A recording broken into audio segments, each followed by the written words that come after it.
The Fool is a tarot card, long accepted, but which should be removed from the canon. In many early decks, the Fool was not numbered, which set it apart from the other cards. This lack of numbering suggests a special status outside the norm. The addition of the Fool transformed a numerologically consistent 77-card deck to a 78-card deck with a wild element.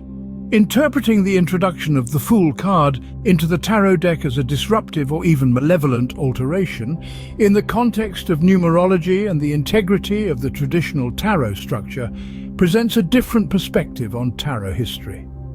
From this viewpoint, it can be seen as a significant deviation from the original numerological and symbolic system of the tarot.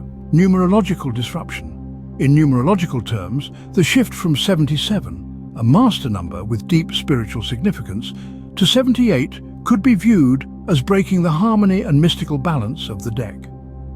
The introduction of the Fool disrupts this numerological symmetry, undermining established symbolism. The tarot's structure and symbolism, deeply rooted in esoteric and mystical traditions, may have been seen as complete and holistic with 77 cards. Adding the Fool could be interpreted as undermining this established order and introducing an element that did not align with the deck's original spiritual and symbolic framework. Possible motivations for change. From this perspective, the introduction of the Fool might be viewed with suspicion. Was it an attempt to align the deck with different mystical or cultural beliefs? A commercial or aesthetic decision?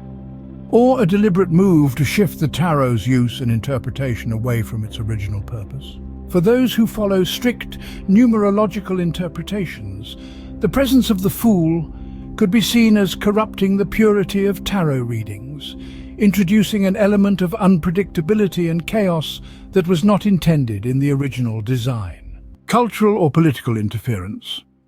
The addition of the Fool might be interpreted as an external cultural or political influence, imposing a new element onto the tarot that was not in harmony with its original intent. A shift in tarot's purpose. This change could signify a shift away from a deeply spiritual or divinatory tool towards a more mundane or entertainment-focused use, as seen in the tarot's history as a card game. From a strictly numerological and traditionalist perspective, the introduction of the Fool and the consequent shift from a 77-card deck to a 78-card deck can be seen as a significant and potentially unwelcome alteration. This viewpoint posits that such a change disrupted the tarot's original numerical and symbolic harmony, possibly reflecting external influences or shifts in the understanding and use of the tarot that were not in line with its initial spiritual and mystical purposes.